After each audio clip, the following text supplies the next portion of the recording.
Welcome into Ride the Line, the greatest podcast in sports betting entertainment. My name is Tanner Kern, certified G, bona fide stud, and you can't teach that. In this right here, this is G Money Grant Mitchell. He's talking about the NFL today. We're talking about maybe a little college basketball, a little NBA if the people want it in the comments section, and you can't teach that. Bada boom, man, the people in the room. Welcome into Ride the Line. Grant, are you riding today? Absolutely riding, Tanner. Always been riding, always will. Riding into the weekend, we've got a lot of games to talk about. NBA, college basketball, college football, NFL, anything you want, you can find it right now. One of the best times of the year to be a sports fan.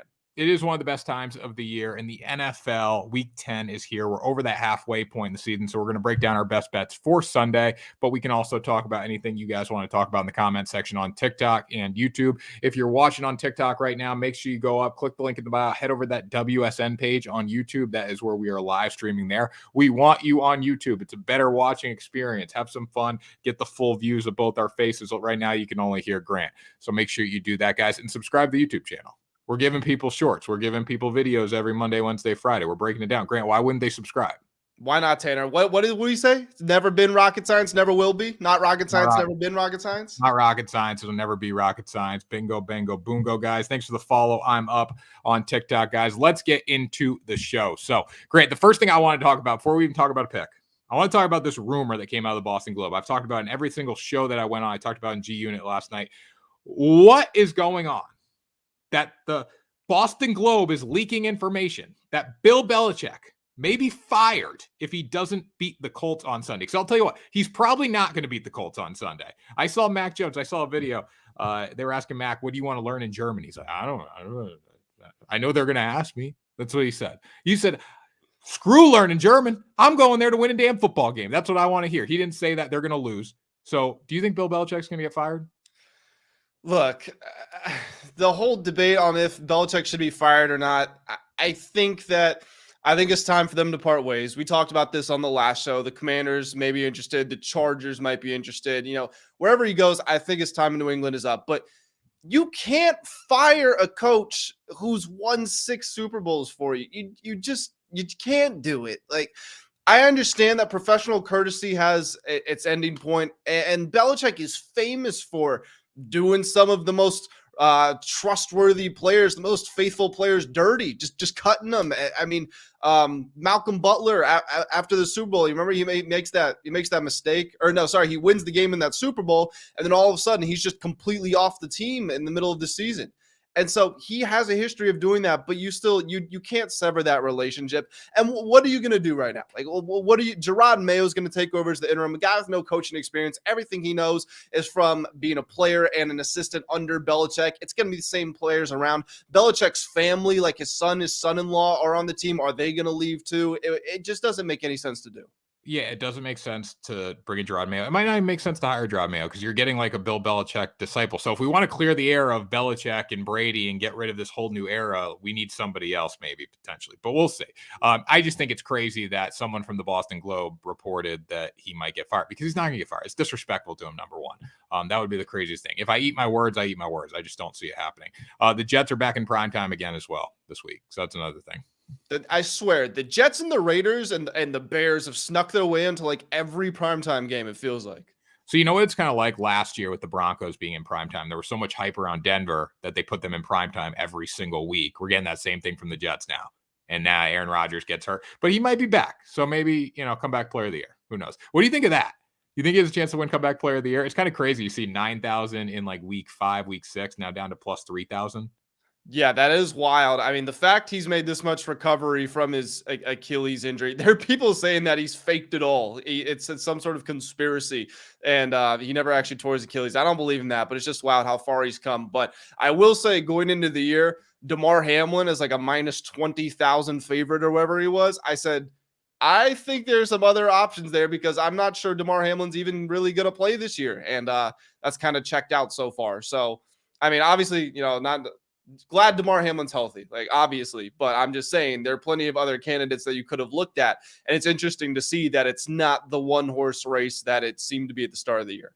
Well, DeMar Hamlin constantly being a healthy scratch is definitely if like Aaron Rodgers came back and played meaningful football and actually led the Jets to a few wins and possibly a playoff berth, which I don't know if they'll be alive at that point, it opens the door with DeMar Hamlin being a healthy scratch. But anyways, guys, if you're watching on TikTok or YouTube, make sure you drop your comments on picks. Anything you want to talk about, we can talk about at the end. But we each have our 3 NFL picks for Sunday. So Grant, why don't you go first and start? Well, Tanner, I actually, if you don't mind, I actually want to tell you what about my Thursday night football betting experience really quickly before we jump into the picks. And it was just Thursday as a totality. So I had 2 units on the Bears at -3. That was a push. I had 1 unit on the Orlando Magic money line. They lost by 1 point. And I had 1 unit on the over on Jalen Johnson rebounds at +100, which he hit by 1 rebound. So I walked away $0 lost, $0 in profit. It's like all of it was just for nothing. I don't know if you've had any days like that, but it was just like I just sweated out for 4 or 5 hours and nothing happened.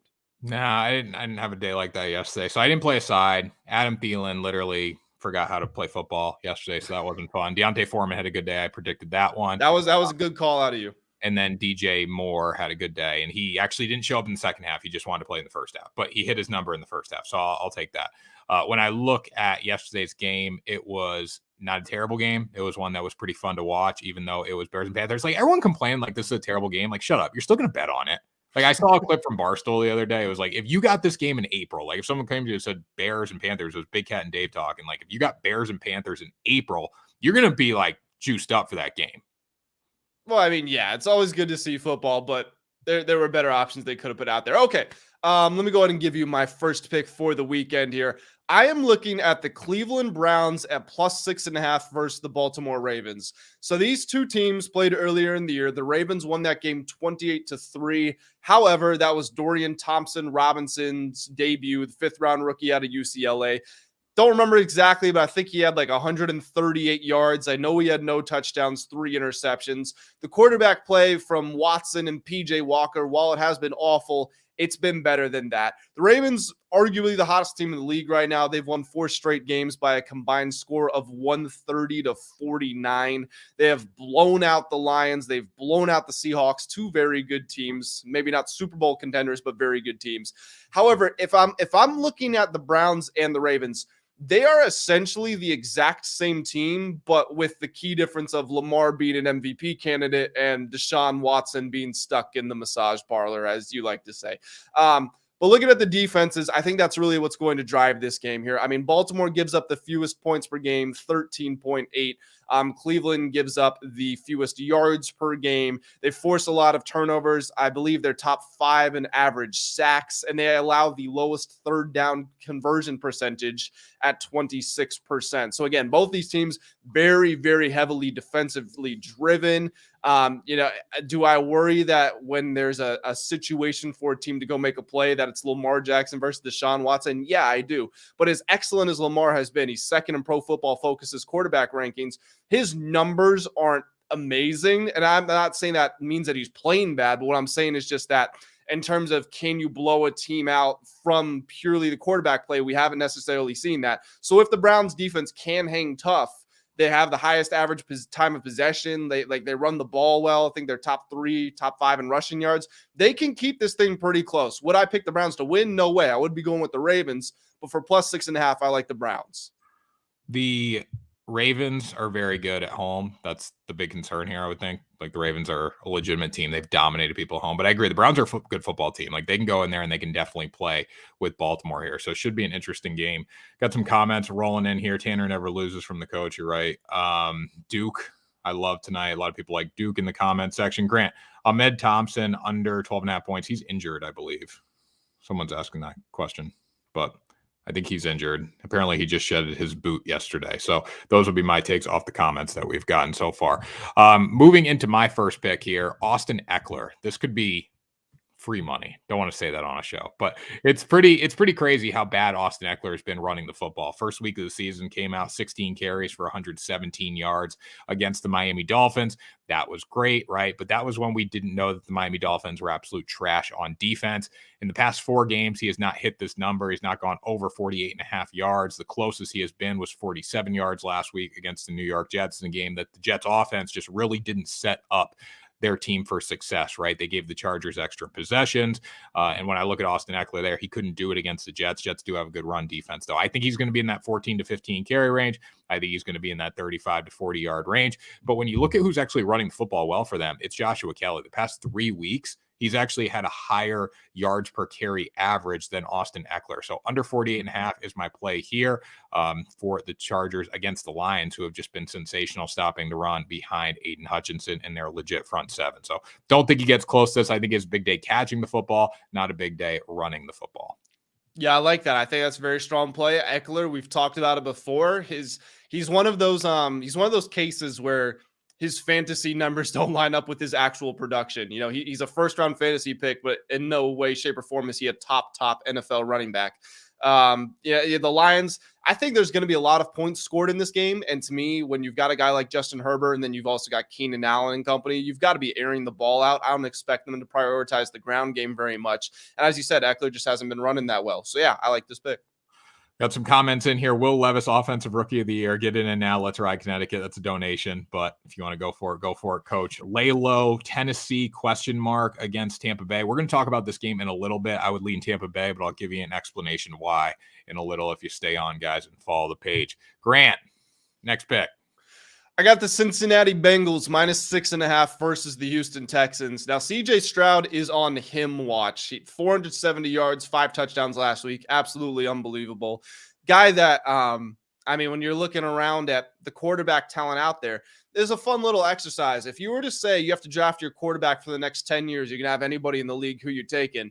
You're probably going Mahomes, Burrow, Hurts, and then after that, Trevor Lawrence, Lamar, maybe you can make some case for it. But CJ Stroud is not that far down that list with what we're seeing this season. The fact it's his rookie year, the lack of weapons around him, and the potential that he's shown, particularly with that last game. I mean, think about how good of a player Andrew Luck was, and he broke Andrew Luck's rookie record. So just something to keep an eye on. With all that being said, the Bengals are red hot. And we've seen this the last few years. They start slow, and then they get really hot. They rip off these huge winning streaks. Granted, this year they started slow because Burrow was injured, but I tell you what, he's fully healthy now. 10 touchdowns, only 2 interceptions in his last 4 games. And looking at some of their recent results, yeah, they had a close game with the Seahawks. Burrow still wasn't at his best, but they beat the Cardinals by 14. They beat the Bills by 6. They beat the 49ers by 14. They are a much better football team than the Texans are, and I have respect for the Texans. I love what DeMeco Ryans has done with turning that team around, but you are going to need CJ Stroud to be absolutely excellent just to lose to the Bengals. And if he's good or average, I think the Bengals can make this one a blowout with the way that they're playing. This is a Bengals blowout game written all over it. You got the Texans coming off the high of last week, beating the Bucs in the last minute of the game. The Bucs really should have won. And now you're going in to face Joe Burrow, and Joe Burrow's hot. You want to see something cool? It's really cool. That's it. I didn't plan this either. The Tiger King, Joe Burrow. He's that guy. He is that guy. So you know it's funny. This T-shirt comes from, remember the betting superstore at Noob Sports? Yeah. So we had that shirt, and remember whoever it was from the Philippines was making those designs. Remember him? How talented he was. Oh yeah, I do actually. Yeah. So we had him make a Joe Burrow shirt, and then it got taken off the store right away because you can't impersonate people. But I got one of the only copies of this, so I'm pretty happy about that. Will Levis, Offensive Rookie of the Year. What's in your chocolate milk from Ty Murray? A lot of people talking about Will Levis in the comments section this morning. I would not play Will Levis to bet to be the Offensive Rookie of the Year. We'll talk about that Buccaneers game in a minute. But before I do that, I want to talk about Ezekiel Elliott to go over 28.5 rushing yards. Grant, you'll never believe this, but when you actually look at the box score for the Patriots, Ramondre Stevenson's getting like 9 to 10 carries a game the past 5. Yep. Ezekiel Elliott's getting like 7 to 8 to 9 occasionally. Like they're pretty much splitting carries. Stevenson's getting more action because he is that pass catching running back. But it's kind of crazy to think like Zeke's still getting carries and he's gone over 30 yards in 3 of his past 5 games. His total's at 28.5 here. And when I look at this Indianapolis Colts defense, I think we might have lost Tanner. Tanner, where we at? I hear All right, you. guys. I think Tanner might have dropped. I'm back. Tanner, I hear you. I'm back. You don't see me? Oh, you're good. We're back. There we go. the YouTube is trying to give me some adversity this morning. I lost connection too on my phone. My Wi-Fi must have went out. But I'll tell you what, you hear me? You see me? Yeah, you're good. You're good. I'll tell you what, I'm not letting that adversity get in my head. I'm not letting the adversity get in my head. I'm still fighting. I'm here. I'm a freaking fighter. All right. Ezekiel Elliott over 28.5 rushing yards. I don't know if you heard me, but he's gone over 30 plus in 3 of his past 5 games. He has been ripping off some big carries, has a 10-yard carry and a 17-yard carry in 2 of his past 3. And the Indianapolis Colts rank 30th in defensive rush rating, 30th. According to Cold Hard Football Facts. So I think this is a good matchup here. And I'd rather go with him because he is getting a similar number to carries to Ramondre Stevenson. And Stevenson's total is another 20 yards higher than his. You know, if you're going to go towards this market, I think this is a very sharp play because I think you would agree with me. Stevenson is the better back at this point in their career. But like you said, he's not reliable enough. He's not dependable enough to cash that line when it's that high. And Zeke, to your point, does very sneakily get a consistent workload in that Patriots offense. This is a game that's happening in Germany. Mac Jones is limited as it is. I don't expect that they're going to all of a sudden tell him to go throw the ball 50 times out there in unfamiliar circumstances. I think this is a game where you want your running game and your defense to travel. And Zeke, he's well past his prime, but he's an experienced guy. I think that he can absolutely cash this line when it's that low. Yeah, I mean, considering he's getting the same number of carries, like usually I don't like betting on the second back, but he's really been back 1, back 2 kind of, back A, back B to Ramondre Stevenson outside of the passing game. So Stevenson getting more reps, but it hasn't necessarily shown in the run game box score. So that's why I'm going to go with him there. Grant, final pick. Give it to me.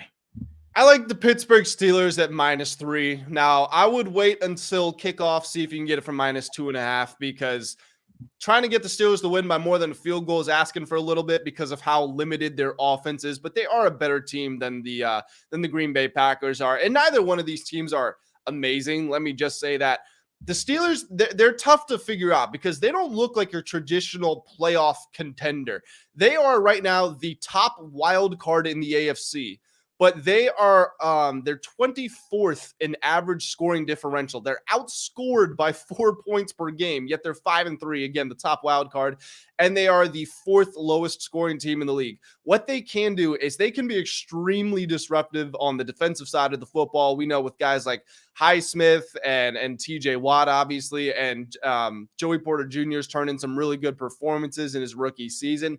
They're a team that they know what they're good at, they know what they're bad at, and they just stick to it. Kenny Pickett has this weird thing where he's atrocious for 3 quarters, and he's actually pretty good in the 4th quarter. Hopefully, you're not in a close game with the Packers with how bad they've been when the 4th quarter comes around. But if you are, you know what? Pickett, like I said, has been pretty good there. The Packers, what I do worry about with them is Jordan Love. First of all, he's not been good at all. Yes, the first 2 weeks of the season, he had 6 touchdowns, no interceptions. But ever since then, he's got 4 touchdowns and I believe 7 interceptions. And what I do really worry about him is he's got the 3rd highest average depth of target of starting quarterbacks that started the year and are still healthy at this point. And why that's a concern is if you are going to take risks, doing it against the Pittsburgh Steelers is the wrong defense to do it against. If you're going to take those deep drops and hang in the pocket, they're going to get strip sacks. If you're going to put air under the ball, they've got ball hawks in that secondary that will come down with it. I think this is a game where you see the defense step up, force a couple turnovers whether it's fumbles or interceptions, set the offense up in good field position. That's the key for the Steelers with how limited they've been. Get the ball in positive field position. They do that. The Steelers are able to win this game and cover the 3 points. Yeah, I agree with that. And you look at Kenny Pickett, he's actually been good when he's needed to be good. Like, I think he's might be leading the league in comeback wins, and he's up there in game-winning drives. Like, he's actually been productive in the 4th quarter when he needs to be. He's a typical Steelers quarterback. Like, not Steelers. I mean, Ben Roethlisberger could light it up a little bit, but he's a guy that's just going to keep you in games, hopefully, and can make a few big plays, can be special down the stretch, and he's done that this season. So I like the play here. I don't like the Green Bay Packers at all. I think this is the right play, taking the Steelers. And just to add on to that, it's not just Jordan Love that's not playing well. The whole Packers offense, I mean, Aaron Jones is less than 200 rushing yards on the whole season. A.J. Dillon leads them, and he's averaging 3.3 yards per carry. The offense just looks absolutely awful. You're playing the Steelers, and your offense looks worse than the Steelers does. That's saying an awful lot. That is saying a lot. And you know what offense didn't look terrible last week? The Tampa Bay Buccaneers. It was their defense that gave up the game. This team can barely score a point. And the 1 week where the defense gets some point support, they give up the game. They let CJ Stroud drive the field with 40 seconds left. I don't think he had any timeouts either. I actually shut the game off. I legit shut the game off when Baker had that touchdown pass because I'm like, okay, it's over. We're good. We're good. And nope, didn't happen like that. And two, everyone talking about the bad beat. I think we talked about this Monday. That wasn't a bad beat for the Houston Texans. They shouldn't have drove the field in 40 seconds. Stop acting like it was a bad beat. You were lucky to win the game. If that was a bad beat, you should have live bet him when he had the ball and drove 80 yards. Anyways, don't get me fired up. Trevor Lawrence or Brock Purdy for DFS. I'm taking Trevor Lawrence all day long. Easy. Okay. Tampa Bay Buccaneers here. When I look at the Tampa Bay Buccaneers, Baker Mayfield, he's playing with that. He's playing with that confidence right now. He's a guy that I want to bet on. I want to bet on him in this spot. I'm so fired up. I'm jumbling my words this morning. He actually ranks 12th in real quarterback rating according to Cold Hard Football Facts, 14th in offensive passer rating. Baker's been efficient this season when he needs to be efficient. He's also a guy that's going to make plays for you when you need a guy to make plays. We see it consistently. This defense for the Buccaneers, very good against the run. They rank 3rd in defensive rusher rating. They're not great against the pass, though. That's been their issue. Will Levis, I think Will Levis is going to have a big day. I think it's going to be good, but I think they're due for some sort of regression. I think there's going to be some sort of decline here, and I think Tampa Bay's defense is going to come out with a little more pride this week than we've seen in the past and say, hey, we need to win. We had the opportunity to win, and they're going to find a way to do it against the rookie quarterback. I think they're going to confuse him with some coverages and all that, and blitzing, and hopefully get some pressure on him and find a way to win this one. So I think it's going to be close. I think it's going to be tight, but I'll take Baker down the stretch in this football game to make some plays, and hopefully the defense can hang in there, which was not the case last week. No, I mean, Will Levis, he looks like he can be a player in the future, but by no means has he been excellent in his debut where he had 4 touchdowns, no interceptions. If you watch the game, he wasn't incredible. I mean, he was getting the ball where it needed to be, but I mean, just look at his box scores. QBR was 56.5. When you have 4 touchdowns and interceptions, kind of tells you it wasn't as impressive as it might appear. And then last week, again, I get that it's a tough spot, primetime on the road in Pittsburgh, but 262 yards, no touchdowns and interception. Again, not a great game. You're going against the Buccaneers defense that, Texans game aside, has been very good this season. I do expect them to bounce back. Baker has been making plays for a majority of the year, had a couple of slow outings, but he's not, even though we don't talk about him a whole lot out there, or at least the national media doesn't, he's been pretty decent so far. So with the line being this close, I do think this is a spot where you go with the Bucs. I'm fully on board, Tanner. He's an upper half quarterback. I'll call Baker. He's in the upper half. Do we want to do one of our impromptu rankings right now? Yeah, we can. I'll do it. All right, let me pull up some quarterback. Let me just sort it by QBR. That'll make it easy. Just read who, like, I'll tell you if I put him above Baker or below Baker, and once we hit 15 or 16, then we know he's not a top half quarterback. Okay, cool. So let's just get the obvious ones out of the way. Mahomes, Allen, Tua, Hurts, Goff, Lamar, Burrow, Dak, Herbert. What? How many? No, you want Dak. I'm not even going to let you make the case.